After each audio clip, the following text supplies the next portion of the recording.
अस्सलाम वालेकुम listeners and readers, welcome to my channel. आज हम पढ़ने जा रहे हैं इमरान सीरीज़ लेडीज़ आइलैंड की किस्त नंबर 2। उम्मीद करती हूँ इसकी पहली किस्त भी आपको पसंद आई होगी। चलिए शुरू करते हैं। इमरान ने कार राना हाउस के गेट पर रोकी और फिर 3 बार मखसूस अंदाज में हॉर्न बजाया तो चंद लम्हों के बाद बड़ा फाटक मैकेनिकी अंदाज में खुलता चला गया। इमरान कार अंदर पोर्च की तरफ ले गया। बरामदे में जॉना खड़ा था। जैसे ही जैसे ही इमरान की कार रुकी, जॉना बरामदे की सीढ़ियाँ उतरता हुआ पोर्च की तरफ आ गया था। सलाम मास्टर, आप तो ब्राना हाउस का रास्ता ही भूल गए। जॉना ने करीब आकर इमरान को सलाम करते हुए मुस्कुरा कर कहा। क्या करूं, राना हाउस के देवों से अब डर लगने लगा है, इमरान ने कहा। जॉना बेख्तियार हंस पड़ा था। इसी लम्हे जोसेफ भी पोर्च में पहुंच गया था। बॉस, ये जॉना अब बेहद तंग करने लग गया है, जोसेफ ने आते ही जॉना की शिकायत करते कहा। अच्छा, फिर इसके लिए जवानी का बंदोबस्त करना पड़ेगा, इमरान ने कहा। यह बात नहीं बॉस, जो आप समझ रहे हैं। इसका कहना है कि वो बेकार रह रहकर तंग आ गया है, जोसेफ ने मुस्कुराते कहा। तो फिर इसे कोई पजामा लाकर दे दो, उधेड़ उधेड़ कर सीता रहेगा, इमरान ने कहा। मास्टर, क्या आपने कभी महसूस किया कि अगर आपको यहाँ राना हाउस में या आपके फ्लैट में पाबंद कर दिया जाए तो आपकी क्या हालत होगी? जॉना ने संजीदा लहजे में कहा। मुझे तो लुत्फ आए मुझे तो लुत्फ आएगा, मुझे तो इत्मीनान से किताबें पढ़ने का वक्त मिल जाएगा, इमरान ने कहा। जॉना बेख्तियार हंस पड़ा। आपको तो कोई मिसाल भी नहीं दी जा सकती। वैसे मास्टर, असल बात यही है कि अब वाकई बेकारी और फरागत से तंग आ चुका हूँ, जॉना ने कहा। तो फिर जाकर क्रीमिया में मास्टर किलर को दोबारा जिंदा कर लो, खूब लोगों की गर्दनें तोड़ो, इमरान ने भी संजीदा लहजे में जवाब देते कहा। अब यही काम तो मुझसे नहीं हो सकता, लेकिन क्या आप कोई ऐसा बंदोबस्त नहीं कर सकते कि मसरूफियत रहे, जॉना ने कहा था। सबसे बड़ी मसरूफियत तो शादी के बाद ही सामने आती है, इसीलिए तो मैं जोसेफ से कह रहा कि अब जॉना के लिए जॉनी तलाश करनी पड़ेगी। बहरहाल तुम फिक्र ना करो, मैं दोनों की मसरूफियत के लिए एक तजवीज़ सोची है। ज़रा इसके खदो खाल वाज़ेह हो जाएं, फिर बताऊंगा। वो आदमी कहाँ है जिसे टाइगर छोड़ गया है, इमरान ने मुस्कुराते कहा। वो ब्लैक रूम में है, जोसेफ ने बता दिया था। इमरान सर हिलाता हुआ ब्लैक रूम की जानिब बढ़ गया। ब्लैक रूम में कभी हैकल आदमी लोहे की कुर्सियों पर रॉड में जकड़ा हुआ था। इसकी गर्दन ढलकी हुई थी। सर पर उभरा हुआ घूंघट साफ दिखाई दे रहा था, जिसका मतलब था कि टाइगर ने उसके सर पर ज़र्फ लगाकर उसे बेहोश किया है। इसका हुलिया बिल्कुल वैसा ही था जैसा कि शाकरा ने बताया था। लिबास से वो मुलाजिम ही लगता था। इमरान ने उसकी कुर्सी के सामने पड़ी हुई कुर्सी घिसकाई और फिर इस पर बैठ गया था। इसका नाक और मुंह बंद करके इसे होश में लेकर आओ, इमरान ने जोसेफ से कहा, और जोसेफ ने आगे बढ़कर इसका नाक और मुंह बंद कर दिया। चंद लम्हों के बाद ही उसके जिस्म में हरकत के आसार नमूदार होने लगे थे। जोसेफ पीछे हटा और फिर जॉना के साथ ही इमरान की कुर्सी के अकब में जाकर खड़ा हो गया था। चंद लम्हों के बाद इस आदमी की आंखें एक झटके से खुली और उसके साथ ही उसके मुंह से कराह निकल गई थी। इसकी ढलकी हुई गर्दन सीधी हो गई और अब वो इंतहाई हैरत से सामने बैठे हुए इमरान और उसके अकब में देवों की तरह खड़े हुए जोसेफ और जॉना को देख रहा था। ये कहाँ हूँ मैं? तुम कौन हो? उसने बेख्तियार उठने की कोशिश करते हुए कहा, लेकिन जाहिर है कि रॉड्स की वजह से वो सिर्फ कसमसा कर ही रह गया। तुम्हारा नाम क्या है? इमरान ने नर्म लहजे में कहा। मेरा नाम रशीद है, मगर ये सब क्या है? रशीद के लहजे में बेपनाह बौखलाहट थी। देखो रशीद, तुम प्रोफेसर जलाल की कोठी में मुलाजिम हो, लेकिन कल तुम वहाँ एक शरीफ खातून के साथ बदतमीजी की, उसे धक्के देकर कोठी से निकाल दिया, उस पर रिवॉल्वर तान लिया।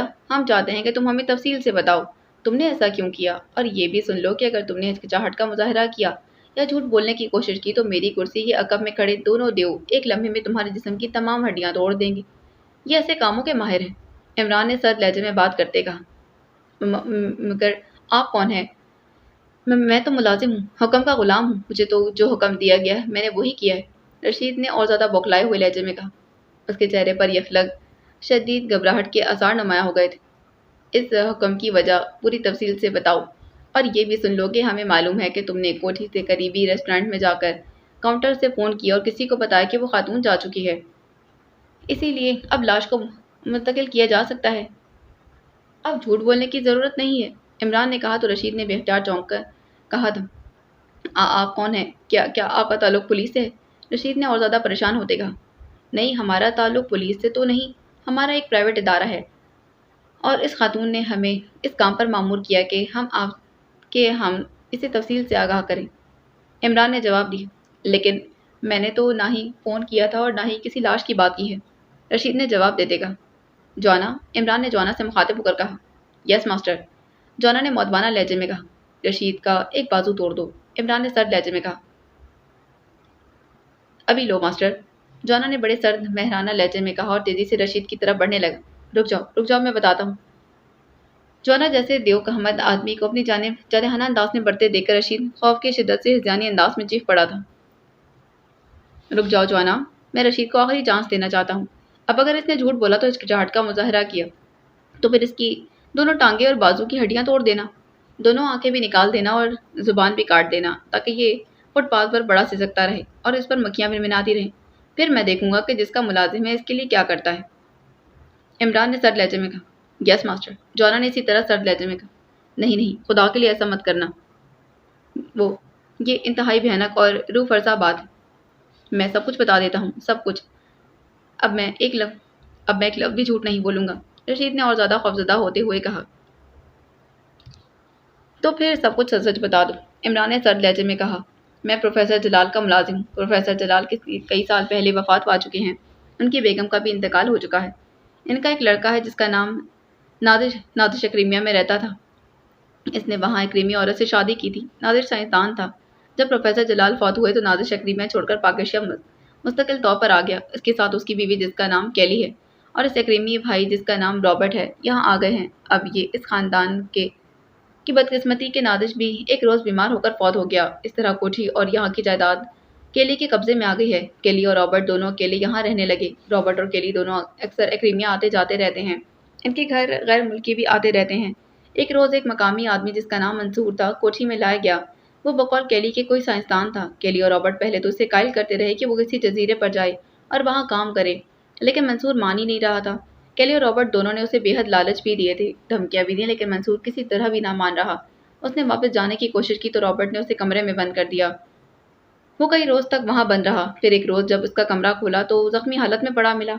उसने किसी तेज धार चीज़ से अपना गला काटने की कोशिश की थी, लेकिन गला पूरी तरह नहीं कटा था।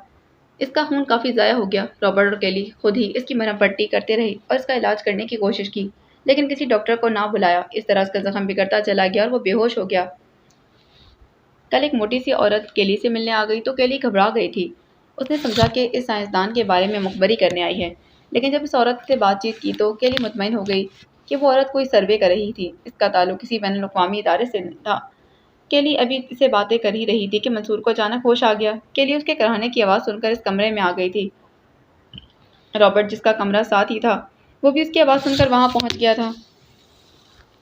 रॉबर्ट जिसका कमरा उसके साथ ही था वो भी उसकी आवाज़ सुनकर वहाँ पहुँच गया था, लेकिन मंसूर होश में आने के बाद अचानक मर गया। इस पर केली और रॉबर्ट दोनों घबरा गए थे। मैं चूंकि इनका राजदार था इसीलिए उन्होंने मुझे बुलाया और मशवरा किया था। मैंने उन्हें राय दी कि लाश को यहाँ से निकालकर किसी वीरान जगह पर फेंक दिया जाए। अगर लाश यहाँ से बरामद हो गई तो फिर उन्हें फांसी के फंदे से कोई नहीं बचा सकेगा। उन्होंने मेरी बात मान ली, लेकिन मसला यह था कि वो खातून ड्राइंग रूम में मौजूद थी और अब केली किसी तरह भी उसके सामने नहीं जाना चाहती थी। चनाचा ये फ़र्ज़ भी मुझे अदा करना पड़ा, चूँकि हालात बेहद हंगामी नौयत के थे और मैं भी सब परेशान था। इसीलिए मैंने जाकर पहले तो इस खातून को कमरे से जाने के लिए कहा, लेकिन वो जगह पर उतर आई। मुझे मजबूरन उन्हें धमकी देकर बाहर भेजना पड़ा, लेकिन केली और रॉबर्ट दोनों को खतरा था कि जिस अंदाज में इस खातून को निकाला गया है कहीं वो बाहर निगरानी ना कर रही हो, इसलिए उन्होंने मुझे चेकिंग के लिए भेजा। मैंने बाहर आकर देखा तो वो खातून जा चुकी थी। मैं रेस्टोरेंट में गया, वहाँ भी मुझे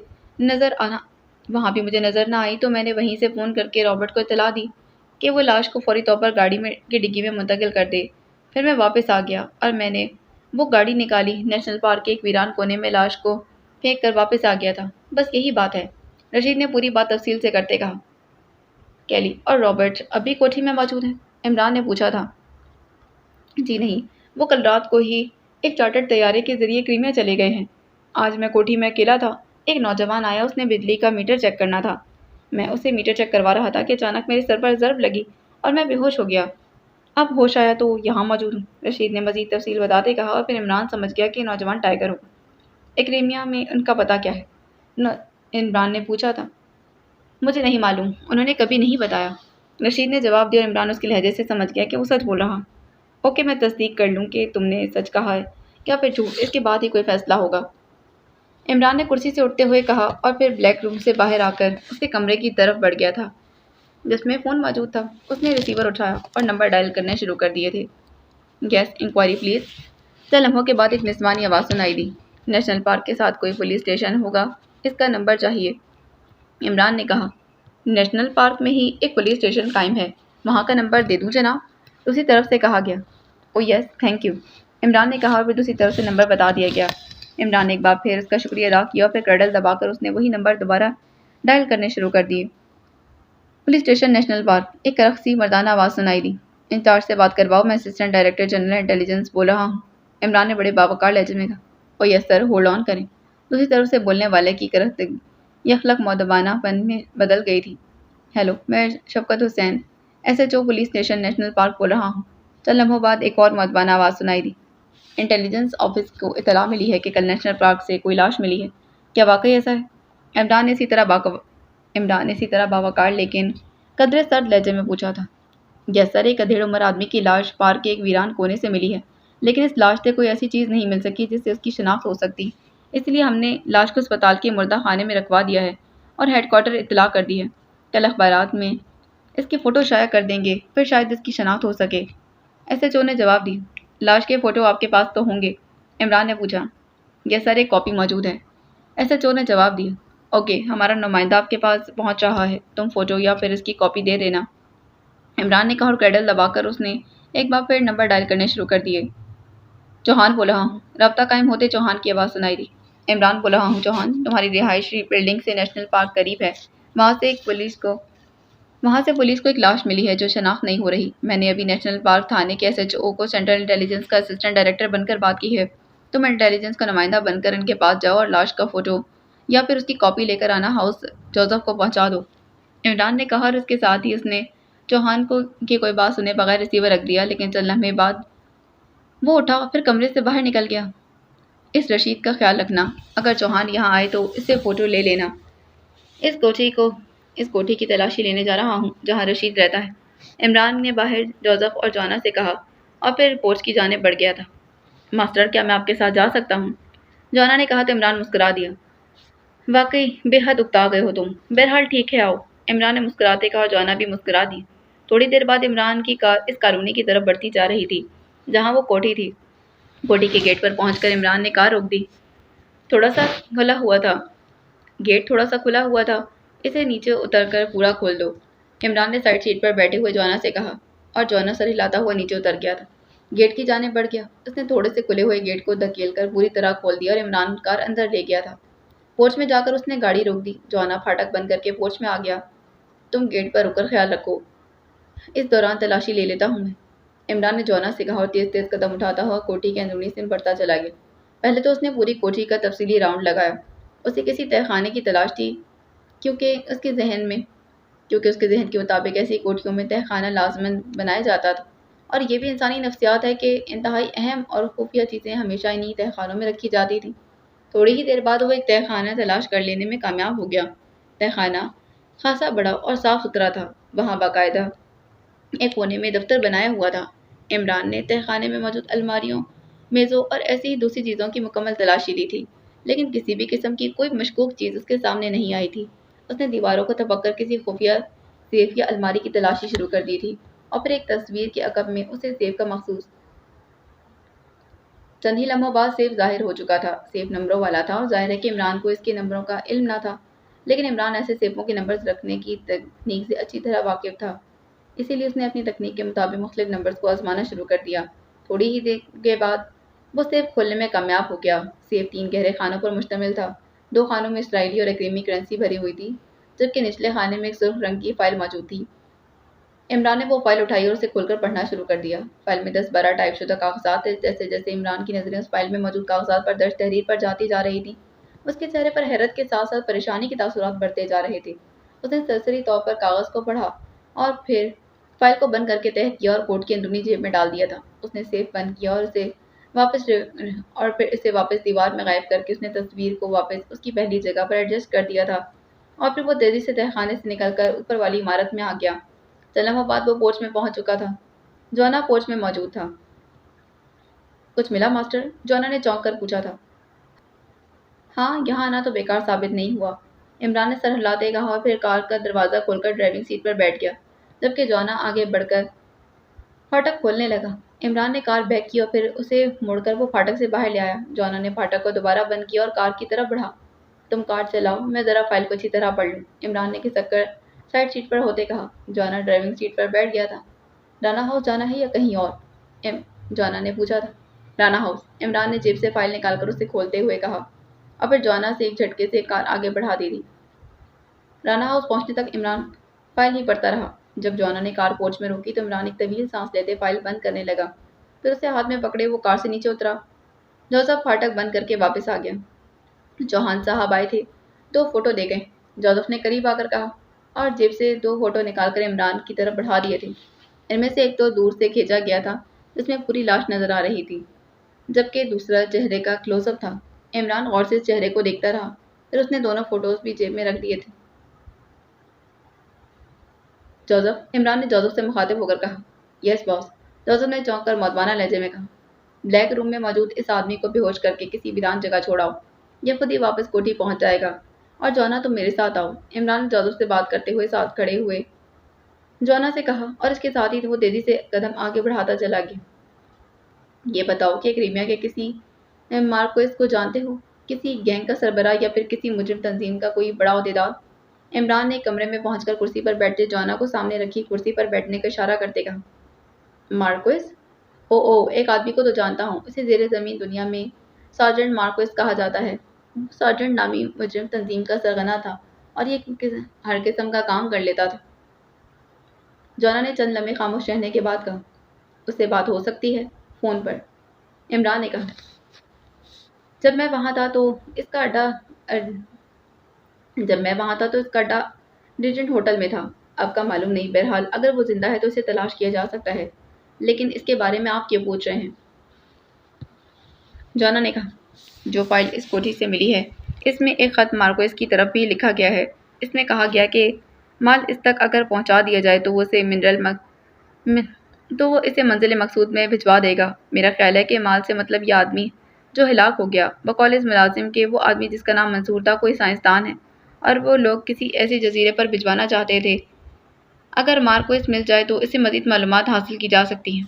इमरान ने कहा। इसके लिए तो क्रीमे जाना पड़ेगा मास्टर, फ़ोन पर वो शख्स कुछ नहीं बताएगा। जॉना ने कहा। तुम पहले अपने वाले मार्कोस को तलाश करो, इसके बाद देखेंगे। इमरान ने कहा और जॉना ने इस बात में सर हिलाते सामने रख के फ़ोन का रिसीवर उठा लिया और नंबर डायल करने शुरू कर दी। Yes, inquiry please. राब्ता कायम होते एक औरत की आवाज़ सुनाई दी थी।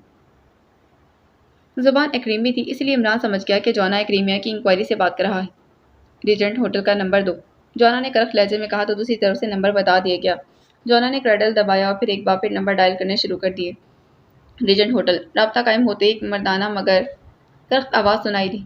रॉयस से बात करवाओ, मैं मास्टर किलर का जॉना बोल रहा हूँ। जॉना बेहद खुरदरा और करख लहजे अपनाते हुए बोला था। ओह बॉस, रॉयस तो 4 साल हुए फौत हो चुके। अब तो इनकी जगह चार्ल्स होटल का मालिक है। दूसरी तरफ से हैरत भरे लहजे में कहा गया। सार्जेंट कोइस यहाँ बैठा है, क्या वो यहाँ मौजूद है? जॉना ने कहा। नहीं जनाब, सार्जेंट कोइस तो अब बहुत बड़े आदमी बन चुके हैं। उन्होंने होटल रेनबो खरीद लिया है, वो वहीं होते हैं। दूसरी तरफ से जवाब दिया गया। इस होटल का नंबर दे दो, जॉना ने कहा तो दूसरी तरफ से नंबर बता दिया गया। जॉना ने क्रैडल दबा दी।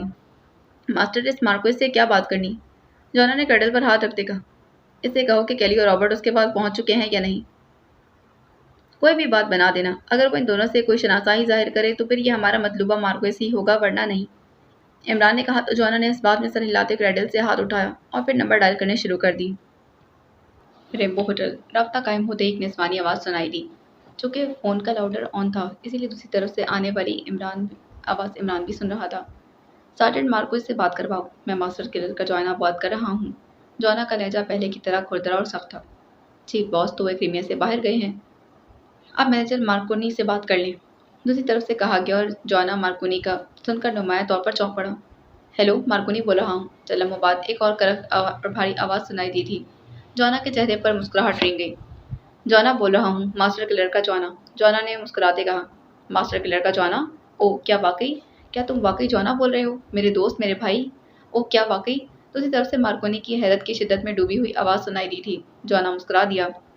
अच्छे दोस्त और भाई हो कि आवाज़ ही नहीं पहचान रहे, जबकि मैंने तुम्हारी आवाज़ फ़ौरन ही पहचान ली। जॉना ने मुस्कुराते कहा। ओह दरअसल इतने तवील अरसे बाद तुम्हारी आवाज़ सुनकर मुझे अपने कानों पर ही शक होने लगा था। कहाँ से बोल रहे हो? क्या पाक एशिया से या फिर यहाँ क्रीमिया से? मार्कोनी ने कहा। पाक एशिया से बोला हूँ। तुमने सार्जेंट क्रिस के पास नौकरी कर ली है? वो तो तुम्हारे बराबर का आदमी था। जॉना ने कहा। हाँ, तुम्हारे ज़माने में था, लेकिन अब वो क्रीमिया का बहुत बड़ा गैंगस्टर हो चुका है। अब उसके ताल्लुकात है इंतहाई आला सतह पर हैं। वो बहुत बड़ा आदमी है। बहरहाल के बताओ फ़ोन बहरहाल बताओ कि फ़ोन कैसे किया? कोई हुक्म करो। मार्कोनी ने इसी तरह शिद्दत जज्बात से भरे हुए लहजे में कहा। मार्को से ही बात करनी थी। यहाँ पाकिस्तान से एक औरत केली और उसका भाई क्रीमिया गए हुए हैं। इनसे मुझे काम था। उन्होंने बताया कि इनका पता मार्कोस को मिल जाएगा। जॉना ने कहा। मुझे तो इस बारे में इल्म नहीं। अलबत्ता मार्कोस तो खुद आज सुबह पाकिस्तान गया है। वो वहाँ इन तक पहुँच चुका होगा। तुम वहीं उससे मिलो। मार्कोनी ने कहा। यहाँ वो किस जगह मिलेगा? जॉना ने चौंक कर पूछा। मुझे जाते हुए उसने कहा कि वो किसी फाइल के हसूल के सिलसिले में जा रहा है। अगर कोई काम हो तो रेड स्टार होटल फ़ोन कर लूँ। वो वहीं ठहरेगा। उसके कहने के मुताबिक रेड स्टार होटल उसके किसी दोस्त का होटल है। मार्कोनी ने कहा। अच्छा ठीक है, शुक्रिया। मैं उसे तलाश कर लूँगा। मैं जल्द ही क्रीमिया आऊँगा, फिर मुलाकात होगी। Good bye. जॉना ने कहा और रिसीवर रख दिया। मार्कोस किसी फाइल के चक्कर में आया है। ऐसे आदमी किसी आम सी फाइल के सिलसिले में खुद तो इतनी दूर नहीं आते। इसका मतलब कि कोई ख़ास ही फाइल है। बहरहाल अब इसे तलाश करना होगा। इमरान ने कहा। लेकिन ये रेड स्टार होटल कहाँ होगा? मैंने तो उसका नाम पहली बार सुना है। जॉना ने कहा। इंक्वायरी से मालूम करना पड़ेगा। इमरान ने कहा और रिसीवर उठाकर उसे नंबर डायल करना शुरू कर दिया। Yes, enquiry please. राब्ता कायम होते ही दूसरी तरफ से एक आवाज़ सुनाई दी। Assistant director intelligence bureau. Imran ने लहजे में भारी बनाते हुए कहा था। यस सर, दूसरी तरफ से मौजवाना लहजे में कहा गया। रेड स्टार होटल का फ़ोन नंबर बता दो, इसका एड्रेस भी। इमरान ने कहा। रेड स्टार नाम का कोई होटल दारुल-हुकूमत में तो नहीं जनाब? चंद लम्हों की खामोशी के बाद ही ऑपरेटर ने जवाब दिया था। क्या तुम्हें यकीन है? इमरान ने चौंक कर कहा। यस सर, दूसरी तरफ से कहा गया तो इमरान ने रिसीवर रख दिया। ट्रांसमीटर लेकर आओ जॉना, अब टाइगर से बात करनी पड़ेगी। इमरान ने रिसीवर रखकर जॉना से कहा और जॉना सर हिलाता हुआ उठा और कमरे से बाहर निकल गया। थोड़ी ही देर बाद वो वापस आया तो उसके हाथ में एक जदीद साख्त का लॉन्ग रेंज ट्रांसमीटर था। इमरान ने उसे ट्रांसमीटर लिया और फिर टाइगर की फ्रिक्वेंसी एडजस्ट करके बटन दबा दिया था। Hello Ali Imran calling over. Imran ने बार बार कॉल देना शुरू कर दी थी। Tiger attending boss over. चंद लम्हों के बाद टाइगर की आवाज़ सुनाई दी। टाइगर, यहाँ दारुल हुकूमत में कोई रेड स्टार नामी होटल भी है? ओवर। इमरान ने पूछा। यस बॉस ओवर, टाइगर ने जवाब दिया। लेकिन मुझे फौरी इंक्वायरी ऑपरेटर ने कहा कि रेड स्टार नाम का कोई होटल नहीं दारुल हुकूमत में। ओवर। इमरान ने हैरत भरे लहजे में कहा। इसकी बात भी दुरुस्त है बॉस, क्योंकि रेड स्टार तो ज़ेरे ज़मीन दुनिया के लिए बनाया गया है। वैसे इसका नाम एल्पाइन होटल है। इसके नीचे एक खुफिया बार और फिर इसके नीचे खुफिया बार और जुआ खाना है। दरअसल इस बार और जुए खाने का नाम ही रेड स्टार है। ओवर। टाइगर ने जवाब दिया।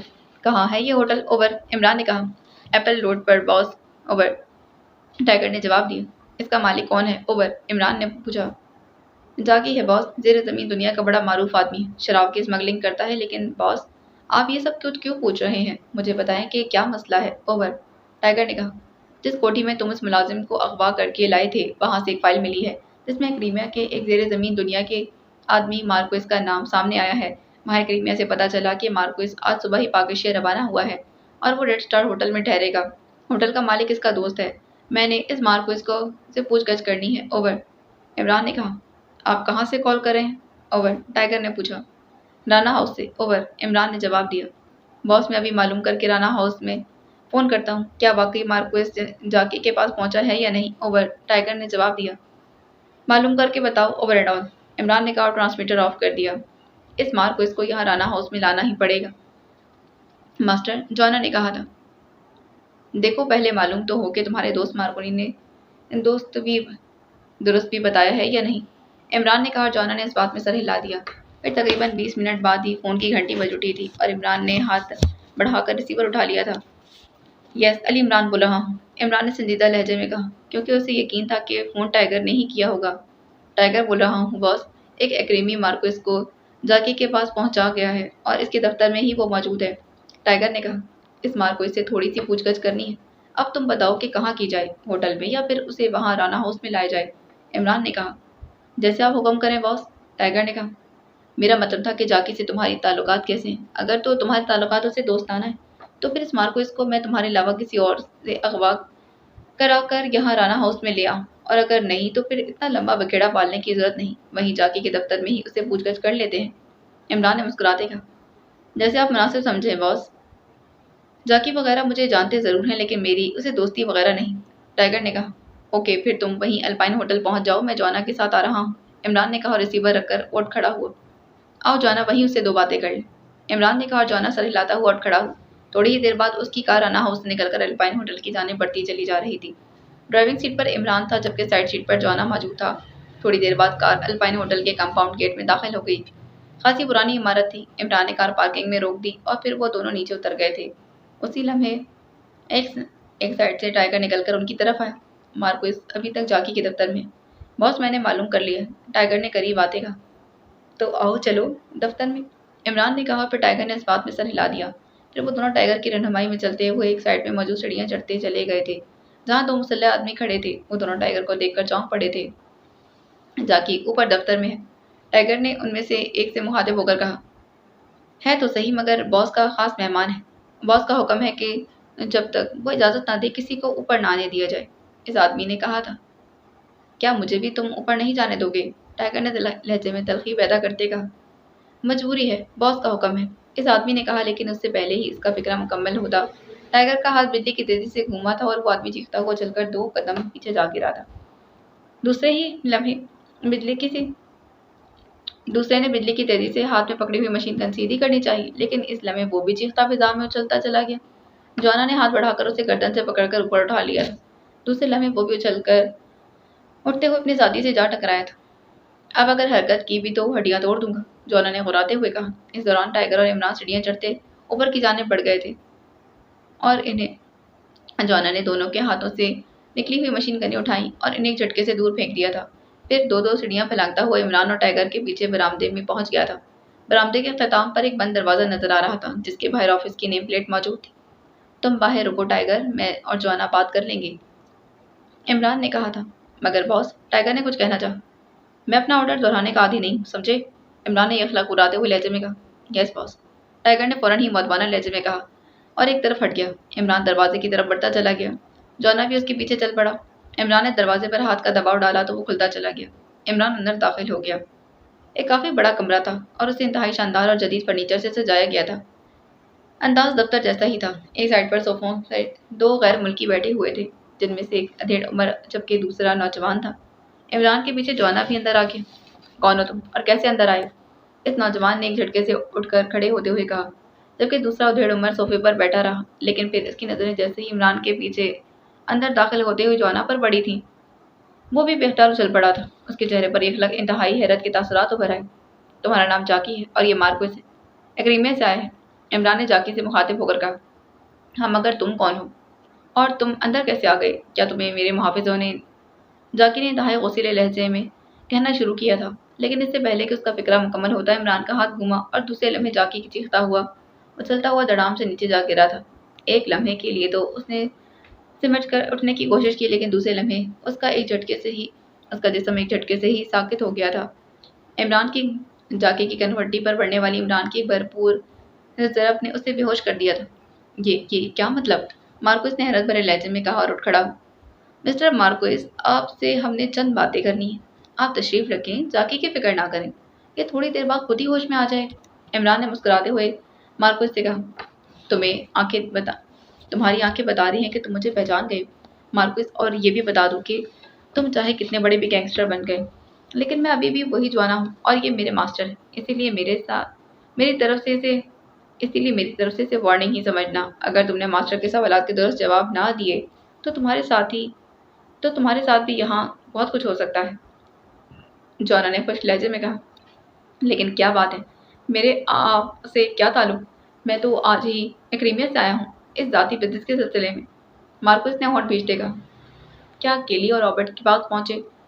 وہ اب کہاں ہیں؟ عمران نے اچانک کہا تو مارکوس بھی چونک پڑا تھا۔ کون رابرٹ، کون کیلی؟ اور میں تو انہیں نہیں جانتا، مارکوس نے اپنے آپ کو سنبھالتے ہوئے کہا، لیکن دوسرے لمحے وہ بھی جاکی کی طرح چیختا ہوا چل کر 2 فٹ دور جا گرا تھا۔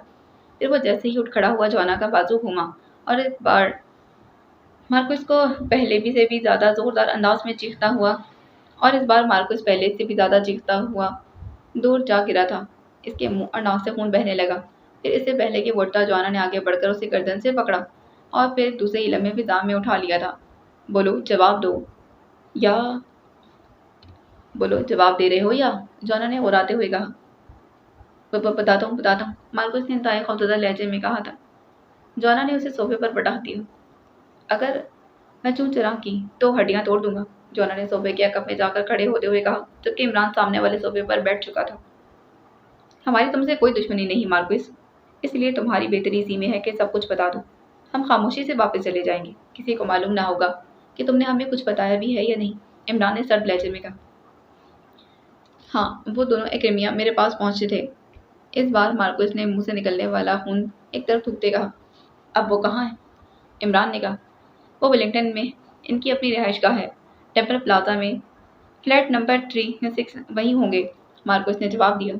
وہ یہاں سے ایک سائنسدان کو اپنے ساتھ لے جانا چاہتے تھے، لیکن وہ سائنسدان مر گیا اور تمہارے پاس پہنچنے کا مطلب ہے کہ وہ یقیناً یہی رپورٹ تمہیں دینے گئے ہوں گے۔ اب بولو کہ تم اس سائنسدان کو کیوں اغوا کرنا چاہتے تھے؟ عمران نے کہا تو مارکوس ایک بار پھر چونک پڑا۔ تو تمہیں یہ کیسے معلوم ہوا؟ مارکوس نے چونک کر کہا، لیکن دوسرے لمحے اس کے حلق سے یہ حلق انتہائی کربناک چیخ نکلی تھی۔ وہ دونوں ہاتھ چہرے پر رکھے صوفے پر ہی لوٹ پوٹ ہونے لگا۔ اس کے عقب میں کھڑے جوانا نے اس کی بائیں آنکھ میں یہ حلق انگلی کسی نیزے کی طرح مار دی تھی۔ اب وہ اپنی انگلی پر لگے ہوئے خون اور مواد کو صوبے کے بت سے صاف کر رہا تھا۔ یہ لاسٹ وارننگ ہے مارکوس، تم نے جواب دینے کے بجائے سوال کیا ہے، جبکہ تمہیں صرف جواب دینے کی اجازت ہے، جوانا نے غراتے ہوئے کہا۔ اوہ اوہ، تو تم میری آنکھ، مارکوس نے بری طرح چیختے کہا۔ یہ حشر دوسری کا بھی ہو سکتا ہے، تم جانتے ہو نا کہ اس کے بعد کیا ہوگا، عمران نے سرد لہجے میں کہا۔ میں سب کچھ بتا دیتا ہوں، ایسا مت کرو، میں سب کچھ بتا دیتا ہوں۔ اس بار مارکوس نے ہذیانی انداز میں چیختے کہا۔ اس کے لہجے میں شدید خوف کے تاثرات ابھر آئے تھے۔ بتاؤ، پوری تفصیل بتاؤ، عمران نے سرد لہجے میں کہا۔ حکومت کریمیا اور حکومت اسرائیل مل کر ایک جزیرے لیڈیز آئلینڈ میں کوئی خفیہ پروجیکٹ مکمل کر رہی ہے۔ میرے کریمیا میں اعلیٰ حکام سے رابطے ہیں، اور وہ کام جو اپنی سرکاری ایجنسیوں سے کرانا مناسب نہیں سمجھتے وہ سر انجام دیتا ہوں۔ ایگریمیا کے اسپیشل سیکرٹری مارجر نے مجھے کام دیا کہ پاک ایشیا میں ایک سائنسدان ہے منصور، اسے اغوا کر کے اس طرح ایگریمیا لے کر آنا ہے کہ پاک ایشیا میں کسی کو اس کے بارے میں علم نہ ہو سکے۔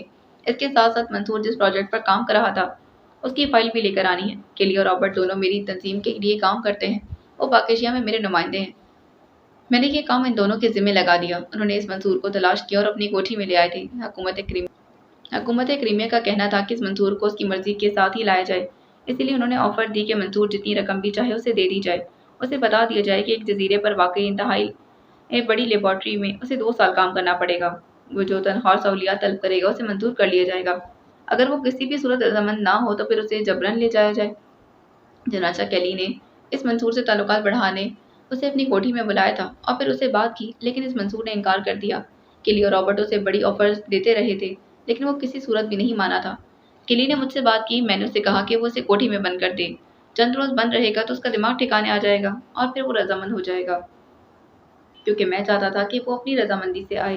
اس طرح ہم بے شمار الجھنوں سے بچ سکتے تھے۔ اسپیشل سیکرٹری نے مجھے اس کے لیے چونکہ 1 ماہ کا وقت دیا تھا، اسی لیے ہمیں جلدی بھی نہیں تھی، لیکن پھر مجھے اطلاع ملی کہ اس منصور نے اپنا گلا کاٹ کر خودکشی کرنے کی کوشش کی ہے۔ میں نے کیلی کو کہہ دیا کہ وہ اس کا کوٹھی میں ہی کوئی علاج کرے، جب وہ ٹھیک ہو جائے تو پھر وہ مجھے اطلاع کر دے، پھر میں اسے وہاں پر سے اغوا کر کے لے آؤں گا، کیونکہ یہ اس کا اقدام بتا رہا تھا کہ وہ کسی طور بھی رضامند نہیں ہو سکتا، لیکن شدید زخمی ہونے کی صورت میں اگر اغوا کیا جاتا تو وہ بھی مر سکتا تھا۔ لیکن پھر اچانک کیلی اور رابرٹ میرے پاس پہنچ گئے۔ انہوں نے بتایا کہ اچانک منصور ہلاک ہو گیا ہے، شاید اس کا زخم بگڑ گیا تھا یا پھر کچھ اور ہو گیا، اور وہ اس وجہ سے یہاں آ گئے۔ اس منصور کی لاش ملنے کے بعد کہیں انکوائری میں وہ سامنے نہ آ جائیں۔ میں نے اسپیشل سیکرٹری سے بات کی تو انہوں نے کہا کہ اگر منصور ہلاک ہو گیا ہے تو اس کی ریسرچ فائل منگوا لی جائے۔ چونکہ منصور کی موت کی وجہ سے میری ساکھ کو دھچکا لگا، میں ناکام رہا، اسی لیے میں نے سوچا کہ خود پاک ایشیا پہنچ کر وہ فائل حاصل کر لی جائے۔ چنانچہ میں یہاں آ گیا۔ یہاں یہ ذاکی میرا واقف ہے۔ ابھی میں اس سے باتیں ہی کر رہا تھا کہ تم یہاں پہنچ گئے، مارکوس نے پوری تفصیل بتاتے کہا۔ فائل تم نے کہاں سے حاصل کرنی تھی؟ عمران نے پوچھا۔ منصور کی ذاتی لیبارٹری سے، مارکوس نے جواب دیا۔ اس نے ایک ہاتھ اپنی دائیں آنکھ پر رکھا۔ اس کے چہرے پر تکلیف کے تاثرات موجود تھے، لیکن شاید دوسری آنکھ نکلنے اور اندھا ہونے کے خوف سے وہ سب کچھ برداشت کر رہا تھا۔ کہاں ہے اس کی لیبارٹری؟ آصف کالونی کی کوٹھی نمبر 701 بلاک، یہی پتہ مجھے کیلی نے بتایا تھا، مارکوس نے جواب دیا۔ کیا تم سائنس پڑھتے رہے ہو؟ عمران نے پوچھا تھا۔ نہیں، میں نہیں، میرا سائنس سے کیا تعلق؟ مارکوس نے چونک کر پوچھا۔ پھر تم کیسے اپنی مطلوبہ فائل تک پہنچ سکو گے؟ لیبارٹری میں تو نہ جانے کتنی فائلز ہوں گی، عمران نے کہا۔ منصور کے ساتھ 3-4 اس کے اسسٹنٹ بھی تو کام کرتے ہیں۔ اسپیشل سیکرٹری نے بتایا کہ ہم وہ فائل حاصل کر سکتے ہیں جس کا تعلق ایئر پریشر ریسرچ سے ہو۔ میں نے یہی منصوبہ بنایا تھا۔ اس کے کسی اسسٹنٹ پر تشدد کیا جائے گا اور اسے اصلی فائل حاصل کر لی جائے گی، یا پھر دوسری صورت میں لیبارٹری میں جتنی بھی فائلز ہوں گی سب ساتھ لے جاؤں گا، مارکوس نے جواب دیتے کہا۔ منصور کو آئی لینڈ تم نے خود پہنچانا تھا؟ عمران نے پوچھا۔ نہیں، میں نے سیکرٹری کو اطلاع دینی تھی، پھر ان کے آدمی اسے آ کر لے جاتے، مارکوس نے جواب دیا۔ تمہیں معلوم ہے کہ آئی لینڈ کہاں ہے؟ عمران نے پوچھا۔ فلوریڈا سے کچھ فاصلے پر ہے۔ کانڈا نام کا ویران جزیرہ تھا، لیکن اب اسے لیڈیز آئی لینڈ کہا جاتا ہے، بس اتنا معلوم ہے، مارکوس نے جواب دیا۔ تم خود وہاں کبھی گئے ہو؟ عمران نے پوچھا۔ صرف ایک بار گیا ہوں، لیکن مجھے جزیرے کے اندر داخل ہونے کی اجازت نہیں دی گئی، بلکہ ہماری لانچ کو جزیرے سے بہت دور ہی روک دیا گیا تھا، اور پھر جزیرے کی انچارج مادام روزی خود اپنی ساتھی لڑکیوں کے ساتھ وہاں آئی تھی۔ ہم نے خاص قسم کی مشین اس تک پہنچانی تھی۔ اس مادام روزی نے وہ مشین لی اور پھر ہم واپس چلے گئے، مارکوس نے جواب دیا۔ لیکن یہ مشین حکومت خود بھی تو بھیج سکتی تھی، پھر اس کے لیے تمہاری خدمات کیوں حاصل کی گئی؟ عمران نے پوچھا۔ یہ مشین اسرائیل کی طرف سے آئی تھی اور اسے اقلیمہ کے سرکاری حکام کی نظروں سے بچا کر جزیرے پر پہنچانا تھا، مارکوس نے جواب دیا۔ اس مادام روزی کا حلیہ کیا ہے؟ اس کے بارے میں تفصیل؟ عمران نے کہا تو مارکوس نے تفصیل سے اس کا حلیہ بتا دیا تھا۔ مجھے صرف اتنا معلوم ہے کہ مادام روزی یہودی عورت ہے اور اقلیمہ کے خفیہ اداروں میں کام کرتی ہے، اسے زیادہ کچھ بھی معلوم نہیں، مارکوس نے جواب دیا۔ تم نے جزیرے پر اپنی آمد کی اطلاع کیسے دی تھی؟ عمران نے چند لمحے خاموش رہنے کے بعد پوچھا۔ ہمیں ایک فکسڈ فریکوینسی ٹرانسمیٹر دیا گیا تھا، ہم نے ٹرانسمیٹر کال کی تھی جس کا جواب مادام روزی نے دیا تھا، پھر خصوصی کوڈ نمبر کا تبادلہ ہوا، اس کے بعد وہ لانچ پر بیٹھ کر آ گئی، مارکوس نے جواب دیا۔ فائل جو تم یہاں سے حاصل کرنے آئے ہو، یہ تم نے اقلیمہ میں کس کے حوالے کرنی تھی؟ عمران نے پوچھا۔ اسپیشل سیکرٹری کے چیف اسسٹنٹ مارشل کی، مارکوس نے جواب دیا تھا۔ تمہارے تعلقات براہ راست اسپیشل سیکرٹری سے ہیں یا پھر اس کے عملے کے کسی آدمی سے؟ عمران نے کہا۔ براہ راست اسپیشل سیکرٹری سے، مارکوس نے جواب دیا۔ اس کا مطلب کہ اسپیشل سیکرٹری کو جزیرے کے بارے میں تمام تفصیلات معلوم ہوں گی، عمران نے کہا۔ ظاہر ہے، وہی انچارج ہے، مارکوس نے جواب دیا۔ اوکے مسٹر مارکوس، تم نے واقعی ہمارے ساتھ تعاون کیا ہے اور اس تعاون کا انعام تمہیں ضرور ملے گا، اور وہ انعام ہے آسان موت، عمران نے مسکراتے کہا۔ کہ کیا کہہ رہے ہو؟ او مارکوس نے اچھل کر کھڑے ہوتے ہوئے کہا، لیکن اس سے پہلے اس کا فکرہ مکمل ہوتا، اس کے عقب میں کھڑے ہوئے جوانا کے دونوں ہاتھ بجلی کی تیزی سے حرکت میں آئے تھے، اور فکرہ مکمل ہونے سے پہلے ہی مارکوس کی گردن ٹوٹ چکی۔ آؤ، عمران نے جوانا سے کہا، اور بیرونی دروازے کی طرف مڑ گیا تھا، اس کے چہرے پر گہری تشویش کے آثار نمایاں تھے۔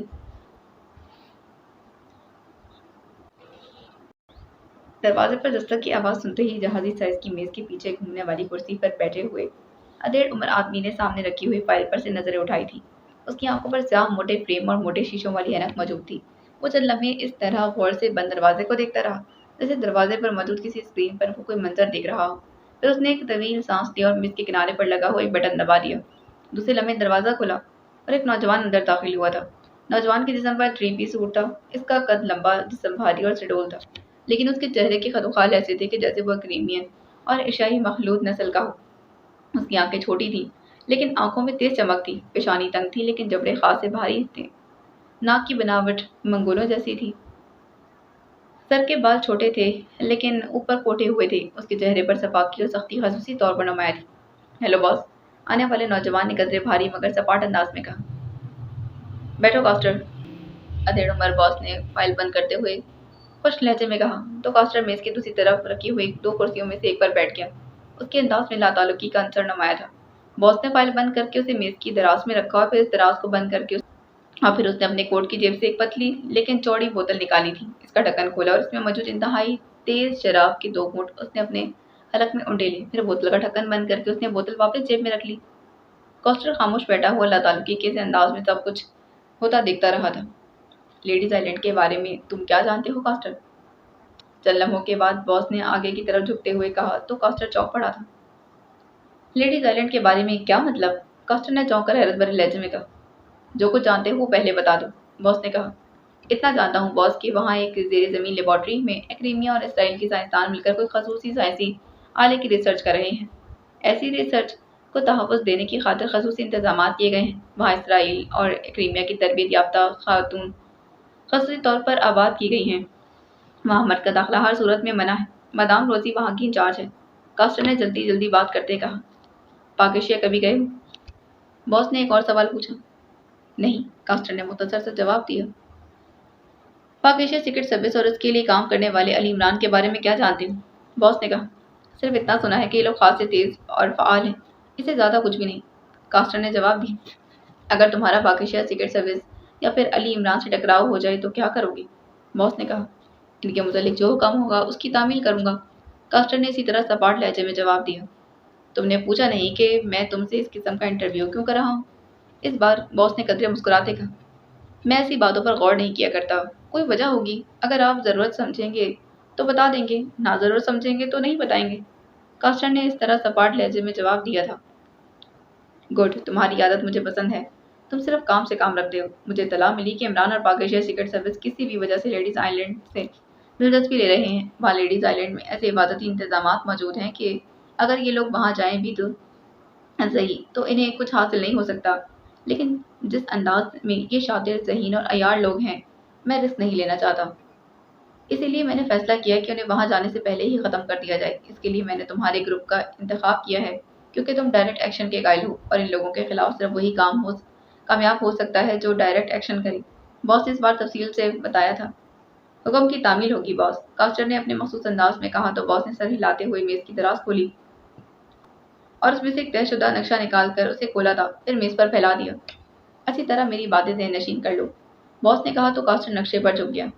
ये बहरे ओकियानूस है और ये जज़ायर गरबुल हिंद और ये है चोंच की तरह निकली हुई एक क्रीमिया की रियासत फ्लोरिडा और ये है कांडा लेडीज आइलैंड जहाँ पर इमरान या उसके साथी पहुँचना चाहते हैं।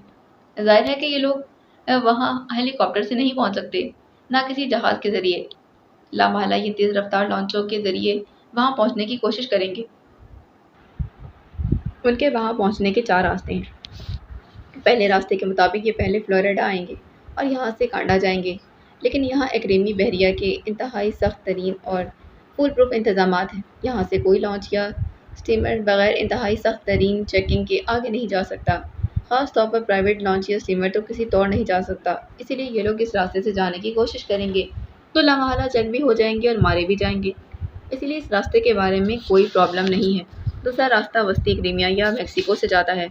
पहली बात तो ये कि ये इंतहाई तवील रास्ता है और रास्ते में क्रीमी बहरिया की इंतहाई सख्त चेकिंग है, इसीलिए ये रास्ता भी इनके लिए बंद है। तीसरा रास्ता ये है कि ये लोग बराह रास्त क्यूबा पहुँचें और वहाँ से कांडा जाएं, लेकिन यहाँ फिर भी हर तरफ क्रीमी बहरिया का होल्ड है।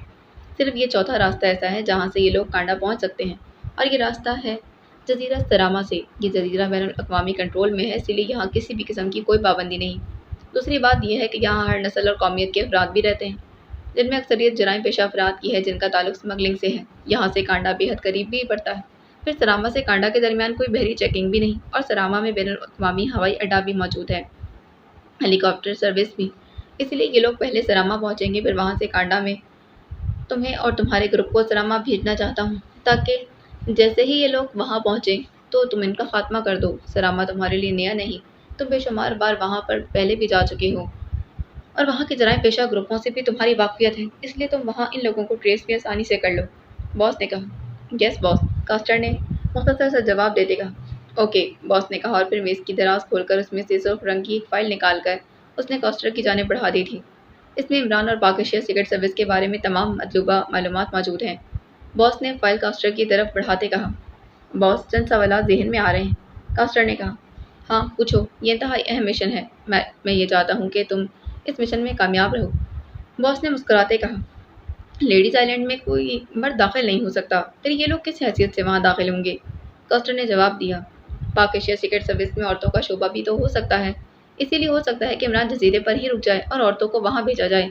वो कोई भी तरकीब इस्तेमाल कर सकते हैं। बहरहाल ये बात तो तय है कि चाहे औरतों का ग्रुप हो या मर्दों का या मखलूक, इमरान इनका लीडर होगा। बॉस ने जवाब दिया। अगर ये लोग किसी भी तरह कांडा में दाखिल हो जाते हैं, फ़र्ज़ किया कि वो जजीरे सरामा पर नहीं आते, किसी आबदोस के ज़रिए बराह रास्त वहाँ पहुँच जाते हैं, फिर? कास्टर ने कहा। اس کی فکر مت کرو، جزیرے کے گرد 40 بحری میلوں تک ایسا انتظام ہے کہ کوئی لانچ اسٹیمر یا آبدوز داخل ہی نہیں ہو سکتی۔ اگر داخل ہو جائے تو خود بخود بغیر کسی وارننگ کے تباہ ہو جائے گی۔ باس نے کہا، جزیرے کے اوپر سے گزرتے ہوئے یہ پیراشوٹ کے ذریعے نیچے اتر سکتے ہیں؟ کاسٹر نے کہا، نہیں، جزیرے کے اوپر سے کوئی فوجی یا غیر فوجی جہاز نہیں گزر سکتا، اسے بغیر کسی وارننگ کے اڑا دیا جاتا ہے۔ باس نے کہا، میں یہ چاہتا ہوں کہ روزی سے میرا رابطہ ہوتا تاکہ اگر کوئی بھی بات ہو تو وہ مجھ سے رابطہ کر سکے یا میں اس سے، باقی میں سنبھال لوں گا۔ کاسٹر نے کہا، اس کا انتظام ہو جائے گا، لیکن تم یا تمہارا کوئی بھی آدمی اس جزیرے پر نہ جا سکے گا اور نہ ہی جزیرے سے کوئی عورت تمہارے پاس آ سکے گی، اس بات کا خیال رکھنا۔ باس نے کہا، ٹھیک ہے، کاسٹر نے کہا، اور باس نے میز پر پڑی ہوئی فائل اپنی طرف کھسکا لی تھی اور جیب سے قلم نکال کر اس نے فائل کھول کر اس کے ایک کاغذ پر نمبر لکھنے شروع کر دیے۔ یہ مدام روزی کا نمبر ہے، اس پر تم کال کر سکتے ہو۔ میں اسے تمہارے متعلق تفصیل بتا دوں گا، لیکن وہاں جانے سے پہلے تم نے اس فائل کا ایک ایک لفظ ضرور پڑھنا ہے تاکہ تمہیں معلوم ہو سکے کہ تمہارا مقابلہ کس قسم کے لوگوں سے ہے۔ باس نے فائل بند کر کے اسے کاسٹر کی جانب بڑھاتے کہا، یس باس، کاسٹر نے کہا اور پھر فائل اٹھا کر کھڑا ہو گیا۔ وہاں پہنچ کر تم نے مجھ سے رابطہ کرنا ہے۔ ایک اور سیکشن بھی اس سلسلے میں کام کر رہا ہے، وہ پاک ایشیا میں عمران اور اس کے ساتھیوں کی نگرانی کر رہے ہیں۔ اگر عمران یا پھر اس کے ساتھی پاک ایشیا سے نکلیں گے تو وہ جدھر کا بھی رخ کریں گے، سیکشن کو اطلاع مل جائے گی اور وہ مجھے اطلاع پہنچا دیں گے، کیونکہ حکومت نے اب اس سارے مشن کا انچارج ہمارے سیکشن بلیک سٹار کو بنا دیا ہے۔ باس نے کہا، ٹھیک ہے باس، کاسٹر نے اس طرح مختصر لفظوں میں جواب دیا اور پھر فائل کو تہہ کر کے جیب میں ڈالا تھا۔ وہ مڑا اور تیز سے قدم اٹھاتا دروازے کی جانب مڑا اور پھر دروازہ کھول کر باہر چلا گیا۔ باس نے ایک طویل سانس لیا تھا اور میز پر رکھے ہوئے فون کا ریسیور اٹھا لیا، نمبر ڈائل کرنے شروع کر دی۔ یس، ایک نسوانی آواز سنائی دی۔ بلیک سٹار چیف بول رہا ہوں، اسپیشل سیکرٹری سے بات کرواؤ۔ باس نے انتہائی باوقار لہجے میں کہا۔ یس سر، ہولڈ آن کریں، دوسری طرف سے کہا گیا۔ ہیلو، اسپیشل سیکرٹری مارچر بول رہا ہوں، دوسری طرف سے ایک باوقار آواز سنائی دی۔ رافکر بول رہا ہوں، جناب، میں نے عمران اور اس کے ساتھیوں کو روکنے کے لیے کاسٹر اور اس کے گروپ کو جزیرہ سراما پر بھجوا دیا ہے۔ مجھے یقین ہے کہ کاسٹر عمران اور اس کے ساتھیوں کو نہ صرف ٹریس کر لے گا بلکہ ان کا خاتمہ بھی کر دے گا۔ رافکر نے کہا تھا، ٹھیک ہے، کاسٹر تیزی سے کام کرتا ہے، وہ سنبھال لے گا۔ دوسری طرف سے جواب آیا تھا، ویسے ایک بات ہے، اگر عمران نے براہ راست آپ پر ہاتھ ڈال دیا تو پھر کیا ہوگا؟ رافکر نے کہا، کیا مطلب؟ میں نہیں سمجھا، مجھ پر وہ کیسے ہاتھ ڈال سکتا ہے؟ اسپیشل سیکرٹری نے حیران ہوتے کہا، آپ نے خود ہی تو سارجنٹ مارکو اس کے متعلق بتایا کہ وہ آپ کا خاص آدمی تھا اور آپ نے اسے پاکیشی ایک ضروری فائل حاصل کرنے بھیجا، لیکن پھر اطلاع ملی کہ اسے ہلاک کر دیا گیا ہے، اور ظاہر ہے کہ پاکیشیا میں وہ عمران یا اس کے ساتھیوں کے ہاتھ لگا ہوگا۔ انہوں نے ہی اس کے بارے میں معلومات حاصل کر لی ہوں گی۔ انہیں یہ معلوم ہو گیا ہوگا کہ آپ ہی اس جزیرے کے انچارج ہیں۔ اگر انہوں نے آپ پر ہاتھ ڈال دیا اور آپ کی جگہ لے لی تو پھر میں کاسٹر یا مدام روزی کیا کر سکیں گے؟ رافکر نے تفصیل دیتے ہوئے کہا، مجھ پر ہاتھ ڈالنے میں انہیں کیا ملے گا؟ میں تو خود وہاں نہیں جا سکتا۔ اسپیشل سیکرٹری نے کہا، آپ وہاں موجود کسی بھی سائنسدان کو طلب تو کر سکتے ہیں اور وہاں بھجوا بھی سکتے ہیں، اور یہ سائنسدان مرد ہوتے ہیں۔ رافکر نے کہا، جب تک عمران اور اس کے ساتھیوں کا خاتمہ نہیں ہو جاتا میں ایسا نہیں کروں گا۔ اسپیشل سیکرٹری نے کہا، میں نے صرف آپ کو ہوشیار رہنے کے لیے سب کچھ کہا ہے۔ رافکر نے کہا، ٹھیک ہے، میں سمجھ گیا ہوں، تم فکر مت کرو۔ دوسری طرف سے کہا گیا، اس کے ساتھ ہی رابطہ ختم ہو گیا۔ رافکر نے ریسیور رکھا پھر انٹر کام کا ریسیور اٹھایا، ایک بٹن پریس کر دیا۔ یس باس، دوسری طرف سے ایک نسوانی آواز سنائی دی، ابھی میری اسپیشل سیکرٹری سے فون پر بات ہوئی ہے، فون سیکشن کو کہو کہ اس بات چیت کی ٹیپ اور فون سے منسلک ہونے والا ٹیپ ریکارڈر میرے پاس بھیج دیں۔ رافکر نے کہا اور پھر ریسیور رکھ دیا تھا۔ تھوڑی ہی دیر بعد دروازے پر دستک ہوئی تو رافکر نے میز کے کنارے پر لگا بٹن دبا دیا۔ اس کے ساتھ ہی دروازہ خود بخود کھلتا چلا گیا اور ایک نوجوان اندر داخل ہوا۔ اس کے ہاتھ میں ایک چھوٹا سا مائکرو ٹیپ ریکارڈر اور مائکرو ٹیپ بھی موجود تھی، جو اس نے بڑے مؤدبانہ انداز میں میز پر رکھا اور پھر خاموشی سے واپس چلا گیا۔ جب دروازہ بند ہو گیا تو رافکر نے ٹیپ اٹھا کر اسے ٹیپ ریکارڈر میں فٹ کیا، اس کا بٹن دبایا۔ چونکہ ٹیپ پہلے سے ہی ریوائنڈ کر کے بھیجی گئی تھی، اسی لیے بٹن آن ہوتے ہی یس کا لفظ سنائی دیا تھا۔ آواز نسوانی تھی، یہ اسپیشل سیکرٹری کی پرسنل سیکرٹری کی آواز تھی۔ اس کے بعد رافکر کی آواز سنائی دی، پھر اسپیشل سیکرٹری، اور پھر اس کے بعد ان دونوں کے درمیان کی گفتگو شروع ہو گئی تھی۔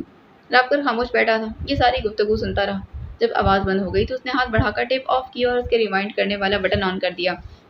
جب ٹیپ ریوائنڈ ہو گئی تو اس نے اس کا لنک میز پر رکھے ہوئے فون کے ساتھ کیا اور ریسیور اٹھا کر اس نے تیزی سے نمبر ڈائل کرنے شروع کر دیے۔ Marks corporation. رابطہ قائم ہوتے ہی ایک نسوانی آواز سنائی دی، 001 سے بات کروائیں، رافکر بول رہا ہوں۔ رافکر نے سرد لہجے میں کہا، نمبر نوٹ کریں۔ دوسری طرف سے کہا گیا، اس کے ساتھ ہی ایک فون نمبر دہرایا گیا، कोई और बात? रावकर ने पूछा। कोड पिंक पैंथर और मिकी माउस, दूसरी तरफ से कहा गया और फिर इसके साथ ही राब्ता खत्म हो गया। रावकर ने पेडल दबाया और फिर इस लड़की के बताए हुए नंबर डायल करने शुरू कर दी। यस, राब्ता कायम होते ही एक भारी आवाज़ सुनाई दी। 001 से बात करवाओ, रावकर ने कहा। कोड दूसरी तरफ से पूछा गया। पिंक पैंथर, रावकर ने जवाब दी। सेकंड कोड दूसरी तरफ से कहा गया। मिकी माउस, रावकर ने कहा। ओके, कौन बोल रहा है? इस बार कदरे मतवाना लहजे में पूछा गया। रावकर ने जवाब देते कहा। होल्ड ऑन करें, दूसरी तरफ से कहा गया। रावकर सर हिलाकर खामोश हो गया। हेलो, 001 बोल रहा हूँ। चंद लम्हों बाद एक झटकती हुई करख सी आवाज़ सुनाई दी। रावकर बोल रहा हूँ जनाब। रावकर का मतवाना जवाब आया था। क्या बात है, क्यों कॉल की? दूसरी तरफ से कहा गया। लेडीज आइलैंड पर मुकम्मल होने वाला प्रोजेक्ट खतरे में। रावकर ने सपाट लहजे में कहा। क्या कह रहे हो? दूसरी तरफ से बोलने वाले के लहजे में यखलक बेपनाह हैरत उमड़ आई। मैं दुरुस्त कह रहा हूँ, रावकर ने इसी तरह सपाट लहजे में कहा। तफसील बताओ, ये इंतहाई धमाका खेज खबर है। दूसरी तरफ से कहा गया। मुझे जो तफसील स्पेशल सेक्रेटरी ने बताई है, इसके मुताबिक सबसे पहले डर्सी ने अपने सेक्शन इंचार्ज को इत्तला दी कि लेडीज़ आइलैंड के बारे में इसका लिखा मजमून पाकिस्तान के किसी अखबार में शाया हुआ है।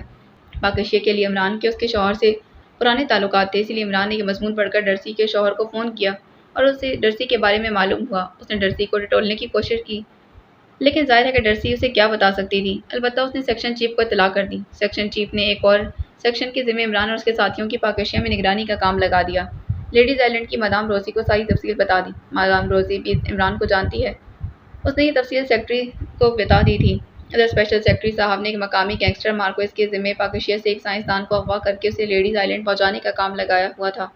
मार्कोस के ग्रुप के अफराद पाकिस्तान में काम करते थे। उन्होंने इस साइंसदान, जिसका नाम मंसूर बताया गया था, अगवा कर लिया और पहले कोशिश की कि वो रजामंदी से जजीरे पर जाए, लेकिन जब वो राज़ी ना हुआ तो जबरन उसे लेकर आने का प्रोग्राम बनाया था, लेकिन साइंसदान ने खुदकुशी कर ली। इस पर दोनों फरार होकर यहाँ मार्कोस के पास पहुँच गए। मार्कोस ने स्पेशल सेक्रेटरी को तफसील बताई तो स्पेशल सेक्रेटरी ने कहा कि वो वहाँ से फ़ाइल हासिल करे। चनाचा मार्कोस इस फ़ाइल के हसूल के लिए खुद पाकिस्तान चला गया और वहाँ पर उसे हलाक कर दिया गया। इस पर स्पेशल सेक्रेटरी घबरा गया। उसने मुझे कॉल करके सारी तफसील बताई। इमरान और उसके साथियों को लेडीज़ आइलैंड तक पहुँचने में और उसे रोकने का मिशन सौंप दिया। मैंने कास्टा ग्रुप को सरामा भिजवा दिया है, क्योंकि मेरा ख्याल है कि इमरान और उसके साथी सरामा के ज़रिए ही लेडीज़ आइलैंड पहुंचने की कोशिश करेंगे। इसके बाद मैंने स्पेशल सेक्रेटरी से बात की और उसने बताया कि उसने मार्कोस जैसे आम गुंडे को इंतहाई अहम मिशन में काम सौंप दिया है। पाकिस्तान में यकीनन मार्कोस से वो इमरान टकराया होगा और इसे मालूम हो गया होगा कि स्पेशल सेक्रेटरी सारे मिशन का इंचार्ज है, और अगर इमरान और उसके साथियों ने बराह रास्त स्पेशल सेक्रेटरी पर हाथ डाल दिया तो फिर वो इसके ज़रिए साइंसदानों के रूप में जजीरे बल्कि लेबॉर्ट्री में दाखिल हो जाएंगे और इसके साथ यहूदियों का ये इंतहाई अहम प्रोजेक्ट हमेशा हमेशा के लिए ख़त्म हो जाएगा। स्पेशल सेक्रेटरी ने मेरी बात को तस्लीम किया है, इसलिए मैंने आपको कॉल किया है। अब आप फैसला करें कि क्या होना चाहिए, रावकर ने कहा था। बाकी अगली किस्त में मिलते हैं, इसके अगले एपिसोड में। अल्लाह हाफिज़।